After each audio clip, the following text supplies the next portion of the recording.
it's me, Princess Ika Blackburn. So for today's video is magre-review tayo ng product which is a capsule. And ang product na to which is itong Hope Glow Skin Pro Japan Glutathione Plus Skin Probiotic. And I have already tried this product for 15 days and I will be telling you all of the things that I have experienced while I am trying this product. So what is Hope Glow Skin Pro Japan Glutathione Plus Skin Probiotic? I will also put there sa screen yung mga main ingredients ng product na to. And if allergic kayo sa isa sa mga ingredients ng product na to, then please stop using this product now. How much is this product? Well, this product is 248 pesos lang. And guys, super mura na siya if you will be comparing it to other glutathione products.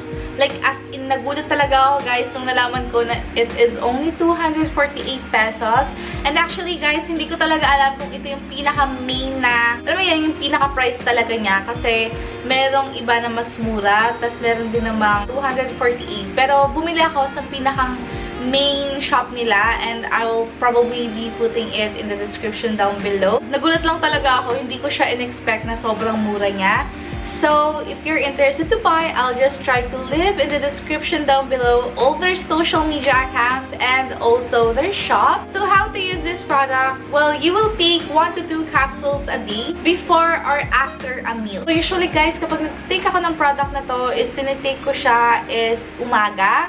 And dalawa na guys yung tinitake ko. Minsan naman tinitake ko rin siya gabi. So guys, let us just appreciate the packaging. Sobrang ganda niya guys. And hindi pa kayo nakikitan. Super unique niya lang talaga kasi guys. Kasi kapag bubuksan mo siya, ganyan siya guys oh. Hala, baka cute. Diba? Kitang-kita niyo yung super cute niya. Dito kasi guys, akala ko may laman. Like may pa-surprise. Pero wala. Nandun is yung mga information about sa product na to. So guys, kapag bibili kayo ng product na to, kapag walang ganito, or kapag bukas na siya, it's either na wag nyo nang itry ba kasi nabuksan na siya. Okay na naman guys kahit medyo bukas to kasi dito sa part na to, like, may parang sealed siya. So, kapag walang sealed yun, guys, magtaka na kayo. So, dito, guys, sa packaging is nakalagay dito, Hope Glow is Japan Glutathione plus Skin Probiotic. And alam niyo ba, guys, na isa talaga sa pinakamagandang products ng Japan is glutathione. Nalaman nyo na yung glutathione tinitake nyo is from Japan. Mag-expect na talaga kayo, guys, na maganda yung magiging result niya and sobrang magiging effective talaga. So, I really had high hopes dito sa product na to. Malalaman nyo, guys, mamaya kung ano ba talaga yung naranasan ko dito. So, nakalagay dito guys is 510 mg plus it has 30 capsules.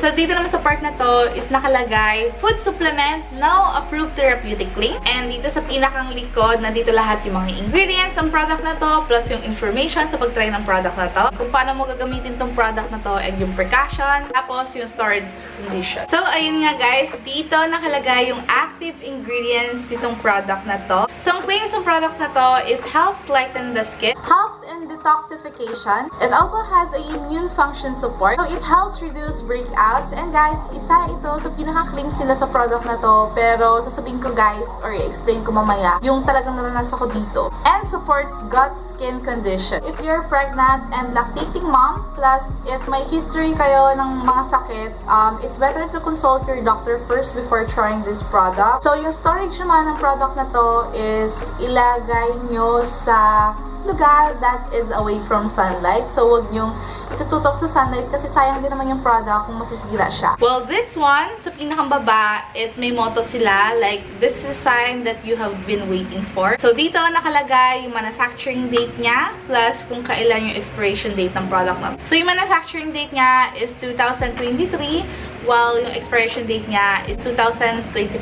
Ayun, so matagal-tagal din naman guys yung taon. So, this is what the products look like. So, guys, nagtira ako ng isa sa product na to. So, dito naman guys, yung mga information about sa product na to is nandun na rin guys sa box. Sa loob is kapag bubuksan mo siya, ganito mo lang. Ganyan. Tapos, ayun, nagtira akong isa. Tapos meron din siya guys nung ganito para siguro hindi magka-mold yung product. So, this is what the product looks like. So, it is color light ink. Pero I'll just try to pop there sa screen yung itsura ng loob niya. For me, hindi ko siya ma-recommend sa mga bata kasi alam natin sa mga bata, mostly, they already have the nutrition that they need for their body. And hindi nakakailanganin ito. So, masyado pa kayong bata to try this product. Ang ma-recommend ko talaga sa mga bata na itry nila na product is yung sunscreen. I am telling you guys, napapasalamatan niyo ako in the future if you're watching this and bata pa kayo.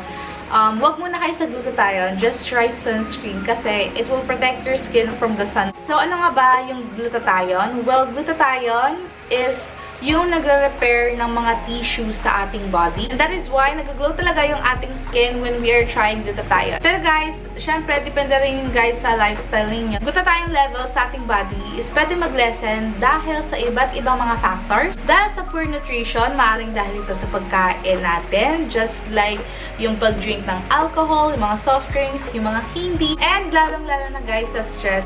And isa rin guys sa factors kung bakit nagle-lessen yung glutathione sa ating body. It is because sa sign of aging. So, alam naman natin guys na hindi natin to maiiwasan, yung pagtanda. Kaya, what we need to do is just to take supplements. So, akala ko guys, nung una, yung glutathione is pampaputi lang. Pero, I was wrong. Marami pa rin pala tong benefits sa ating katawan. For me guys, this is just based on my experience since yung claims niya is it reduces breakouts. Pero, ang totoo niyan guys, hindi yung totoo. Like, talagang naranasan ko na sobrang nagka-breakout ako. Lalo na dito, guys. Hindi ko alam kung bakit dito lang mostly sa part na to, pero nagkaka-breakout talaga ako. Akala ko parang purging lang siya. Like, for 1 week. Kasi pag nagpa-purging ako, 1 week lang ako nagpa-purge. Pero hanggang sa pinakang dulo, guys, ayun, nagkaka-breakouts pa rin ako. And nag-try lang ako ng other products para lang malesen. Meron ako ditong konti. Hindi lang siya makita sa camera. Like, 15 days ko lang siya na-try. Pero, ayun, nag-purge talaga. Yung mga tumutubo sa akin, guys, usually is 2 hanggang 3. Salamat naman at hindi talaga yung sobrang maraming tumubo. Pero medyo malalaki naman, guys. Tapos talagang may nana sa loob. Akala ko, ako lang yung naka-experience doon. Nung nag-uusap kami nung classmate ko sa room about sa mga products na na-try namin. Yung sa Hope Glow, nasama to sa usapan namin. Kasi naman, sobrang sikat talaga nito guys sa TikTok. And yun, nag-try na rin sila pala ng product na to. Yung reklamo nga nila is yung nag-try sila ng product na to. Pagka-try nila, sobrang dumami daw yung pimples nila. Like, naglabasan talaga. And nagulat ako kasi ganun pala yung effect ng product na to. And I did not expect that. So, nanood din ako ng reviews. And nakita ko na ang nangyayari talaga sa kanila is tinutubuan talaga sila guys ng pimples. Usually dito din sa part na to. Yung classmate ko guys, medyo may pimples na siya. Pero nung nag-try siya nito, mas lalong dumami. Like, literal na sobrang dami. Nung time nga na yun, sinabi ko, bakit sobrang dami mong pimples? And sinabi niya, nag-try daw siya ng Hope Glow. Hindi lang talaga coincidence guys na ako lang yung naka-experience nun. Sila din. So, siguro ganun talaga guys yung effect ng Hope Glow. Ako guys, hindi talaga ako tinutubuan ng pimples. Pero nag-try ako ng product na to. Grabe talaga guys. Talaga nag-pop up lahat ng mga pimples ko. So, for me, if tatanungin niyo ako if ma-recommend ko tong product na to, well, hindi ko siya ma-recommend guys kasi there are other glutathione products there in the market na mas maganda and mas effective. Plus, hindi pa kayo guys makaka-experience ng purging. Yung question naman guys, kung nakaka-lighten ba siya ng skin? For me guys, totoo, nakaka-lighten talaga siya ng skin. And effective siya pang paputi and pang pag-glowy. Pero, yun lang nga guys, talagang sobrang dumami yung acne ko while I was trying this product. Yun lang guys, mga dapat yung malaman dito sa product na to. And if you try this product, please comment down below yung mga karanasan nyo. And if you still have any questions, just comment down below and I will also try to answer that all. And I really hope that you like this video. If you like it, please give it a thumbs up. And also, please subscribe to my channel. And also, please hit that notification bell para lagi kayong updated sa mga videos na ipopost ko.